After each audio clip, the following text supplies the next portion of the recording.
ಬೆಂಗಳೂರಿನ ವಾಯು ಗುಣಮಟ್ಟ ಸೂಚ್ಯಂಕ ಮಧ್ಯಮ ಮಟ್ಟದಲ್ಲಿದ್ದು ರಾಜ್ಯದ ವಿವಿಧೆಡೆ ಏರ್ ಕ್ವಾಲಿಟಿ ಸುಧಾರಿಸಿದಂತೆ ಕಾಣ್ತಿದೆ. ಆದರೆ ಇಷ್ಟು ದಿನ ಸಾಧಾರಣವಾಗಿದ್ದ ಮೈಸೂರು ಮತ್ತು ಶಿವಮೊಗ್ಗದ ಗಾಳಿಯ ಗುಣಮಟ್ಟ ಇಂದು ಏಕಾಏಕಿ ಬೆಂಗಳೂರನ್ನು ಮೀರಿಸಿದೆ.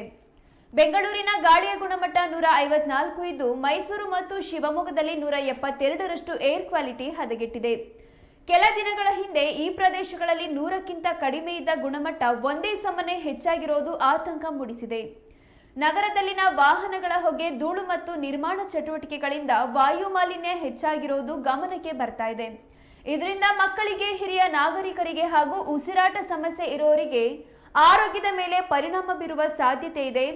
ಕಣ್ಣು ಕೊರಕು, ಉಸಿರಾಟದ ತೊಂದರೆ ಮತ್ತು ಅಲರ್ಜಿಗಳು ಕಾಣಿಸಿಕೊಳ್ಳಬಹುದು. ಇಂದು ಬೆಂಗಳೂರಿನ PM 2.5 62 ಮತ್ತು PM 10 85 ಇದೆ. PM 10 ಅನ್ನೋದನ್ನ ನಮಗಿಂತ 7 ಪಟ್ಟು ತೆಳುವಾದ ಧೂಳಿನ ಕಣಗಳಾದ್ರೆ PM 2.5 ಮಾನವನ ಕೂದಲಿನ 3% ಮಾತ್ರ ದಪ್ಪವಿರುವ ಅತಿ ಸೂಕ್ಷ್ಮ ಕಣಗಳು.